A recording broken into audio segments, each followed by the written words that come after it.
Bismillahirrahmanirrahim. Assalamualaikum warahmatullahi wabarakatuh. Selamat bertemu kembali para pemerhati mata kuliah hukum dan kesejahteraan sosial di Fakultas Hukum UI dan juga di seluruh penjuru Indonesia tercinta. Bersama saya Heru Susetio selaku pengampu ataupun koordinator mata kuliah hukum dan kesejahteraan sosial di Fakultas Hukum Universitas Indonesia. Baiklah, untuk sesi kali ini kita akan berbincang lagi tentang apa itu negara kesejahteraan, konsep dan perkembangannya. Melanjutkan pemaparan yang pernah kami ungkapkan di kesempatan sebelumnya. Jadi welfare state itu teman-teman sekalian adalah suatu konsep yang muncul pertama kali di Inggris tahun 40-an oleh Uskup Agung York sebagai antitesis atas program warfare ataupun negara perang di Nazi Hitler. Jadi welfare state, negara kesejahteraan adalah konsepnya lebih kepada dikemukakan antitesis atas warfare, karena welfare itu kesejahteraan, warfare adalah peperangan ya, negara perang. Jadi ini semacam perlawanan konsep, antitesis konsep yang ditawarkan oleh Inggris kepada dunia untuk melawan warfare state-nya dari Nazi Jerman ya.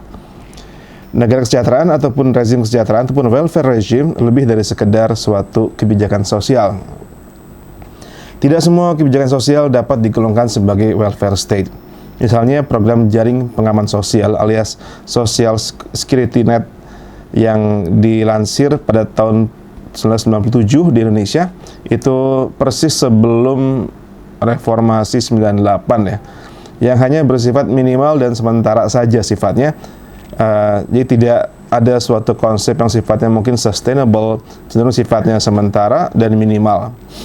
Nah, sebentar kalau kita bandingkan, sebelum Perang Dunia Pertama, cikal bakal welfare regime dimulai oleh tokoh-tokoh yang sangat karismatis dan juga otoritarian ya, seperti Otto von Bismarck di Jerman, kemudian von Tappe di Austria, dan Napoleon III atau Napoleon III di Prancis, dengan melansir jaminan sosial untuk pegawai pemerintah dan juga kelompok pekerja industri. Kemudian teman-teman sekalian yang saya hormati, dalam periode kedua sesudah Perang Dunia Kedua antara tahun 45 dengan tahun 1950, welfare state merupakan kreasi ataupun produk demokrasi multipartai atau kebijakan koalisi partai politik yang merintah untuk menciptakan warga negara dan angkatan kerja yang terdidik dan sehat dan mengurangi kesenjangan sosial ekonomi. Itu yang penting ya, mengurangi kesenjangan sosial ekonomi. Dan menurut Esping Anderson, salah seorang teoritisi di bidang kesejahteraan sosial, menurut dia negara kesejahteraan itu dibangun atas dasar nilai-nilai sosial seperti kewarganegaraan sosial alias social citizenship, kemudian demokrasi penuh alias full demokrasi, yang ketiga adalah sistem hubungan industrial modern, serta hak atas pendidikan dan perluasan pendidikan masalah yang modern, dan yang keempat adalah produksi dan penyediaan kesejahteraan warga negara tidak bisa sepenuhnya diserahkan kepada pasar. Jadi rezim kesejahteraan tidak sepenuhnya percaya dengan pasar, namun ingin mengelola semacam kemitraan ya. Maka ada istilah kewarganegaraan sosial, social citizenship, kemudian demokrasi penuh, syaratnya adalah full demokrasi. Jadi bukan suatu negara sifatnya otoriter atau sifatnya sewenang-wenang, tapi sangat mengedepankan demokrasi yang sifatnya penuh. Kemudian ada sistem hubungan industrial modern, yaitu sistem ketenagakerjaan, hubungan antara buruh dengan majikan atau pekerja dengan pemberi kerja yang sehat, serta ada hak atas pendidikan dan perluasan pendidikan massal yang modern alias ada universal education system untuk seluruh warga negara. Jadi intinya teman-teman sekalian, negara kesejahteraan itu adalah bukanlah entitas yang berwajah tunggal. Ada luas cakupannya dan ragam kebijakan sosialnya itu diterapkan oleh negara yang satu ke negara lain itu secara bervariasi. Jadi setiap negara pun itu punya perbedaan ya antara satu dengan yang lainnya. Walaupun mungkin sama-sama ada di Eropa Barat, tidak dijamin sama. Inggris, Jerman, Prancis, Belanda, Belgia, Spanyol, Italia, kemudian Monaco, Andorra, ya, Slovenia sampai ke Austria, Polandia, Ceko dan sebagainya, apalagi dibandingkan dengan negara-negara Skandinavia, Denmark, Norway, Finland, Sweden, Iceland, itu juga semua berbeda-beda. Ada yang mirip tapi juga ada yang berbeda-beda. Jadi seperti yang telah kita bahas di pertemuan sebelumnya, ada namanya tipologi negara kesejahteraan, ada model residual, model institusional, ataupun model developmental welfare regime alias tipe negara kesejahteraan. Di mana kalau yang residual itu negara cenderung negara akan muncul, negara akan come up, akan lahir, akan muncul tiba-tiba ketika pasar dan keluarga ataupun masyarakat tidak bisa mengelola kesejahteraannya, ataupun maka negara akan turun tangan dan akan memberikan mensupport mereka yang paling terpinggirkan atau mereka yang sangat memerlukan bantuan. Jadi tidak juga untuk seluruh ataupun universal, tapi untuk mereka yang memerlukan. Sementara dalam tipe yang lebih ke kelembagaan ataupun institusional dan juga developmental, negara tidak lagi melihat secara residual, tapi melihat cenderung secara keseluruhan. Selanjutnya, rezim kesejahteraan menurut Titmus itu memerlukan kolaborasi antara negara, kemudian juga pasar dan keluarga ya. Jadi kolaborasi antara negara, kemudian pasar, dan akhirnya keluarga.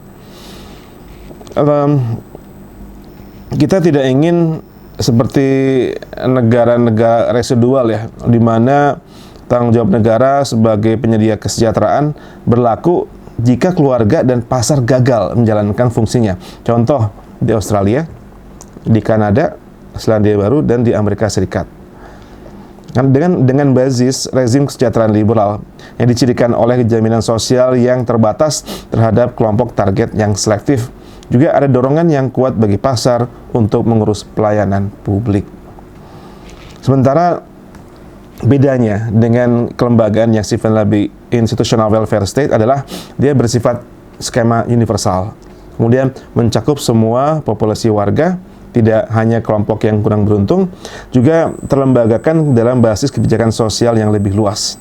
Lalu mencirikan rezim kesejahteraan sosial demokrat dan dicirikan oleh cakupan jaminan sosial yang universal dan kelompok target yang luas, itu bukan hanya kelompok yang kurang beruntung ataupun disadvantaged people saja. Dan terakhir dijalankan oleh negara-negara kebanyakan di Skandinavia seperti Denmark, Finlandia, Norwegia, Swedia, dan satu yang bukan adalah Belanda. Belanda bukan bagian dari Skandinavia namun menjalankan juga model kesejahteraan ala institutional welfare state. Kemudian ada model social insurance welfare state, teman-teman sekalian, alias model negara kesejahteraan model asuransi sosial, atau menganut rezim kesejahteraan konservatif yang dicirikan oleh sistem jaminan sosial yang tersegmentasi, alias segmented ya, dan peran penting keluarga sebagai penyedia pasokan kesejahteraan. Jadi bagaimana tidak hanya mengandalkan pada negara, tapi bagaimana keluarga itu bisa berfungsi, keluarga bisa terberdayakan untuk juga mensupport kesejahteraan sosial. Ini model kesejahteraan konservatif.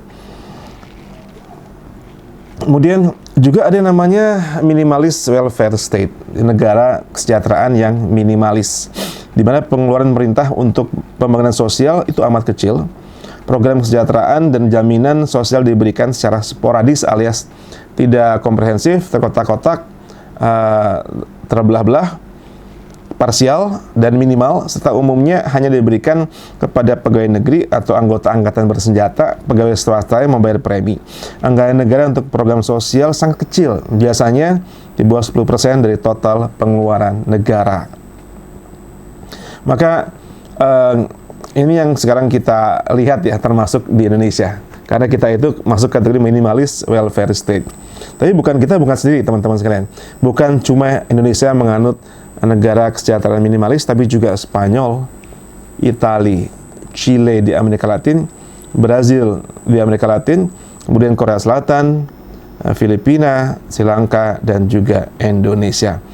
Nah, ini yang menjadi pekerjaan rumah kita semua. Apakah kita selama ingin menjadi seperti ini? Tentu tidak ya. Tentunya semangat kita adalah kalau kita merujuk pada pembukaan UUD 45, ingin memajukan kesejahteraan umum pada pasal 33, pasal 34, itu luar biasa cita-cita para founding fathers, para pendiri bangsa, para pembuat hukum kita, yaitu ingin mesejahterakan rakyat secara keseluruhannya. Namun ternyata di lapangan malah minimalis. Mengapa? sebagian besar tuh karena dukungan finansial yang kurang. Ya mungkin dalam bahasa saya adalah nafsu besar tenaga kurang ya.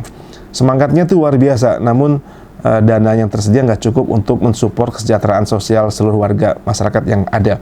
Sehingga kita menjadi negara yang minimalis, welfare state yang minimalis.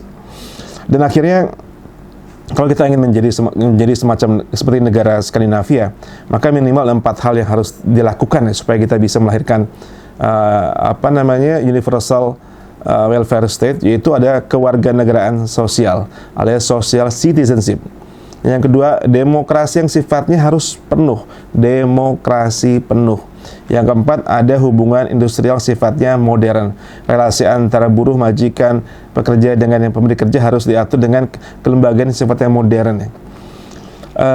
Terakhir, adanya hak untuk pendidikan, hak atas pendidikan, dan perluasan sistem pendidikan yang sifatnya massal menjangkau seluruh masyarakat, termasuk berapa lama mereka belajar secara wajib yang disupport sepenuhnya oleh pihak negara. Itu menunjukkan model kesejahteraan yang disupport oleh negara tersebut.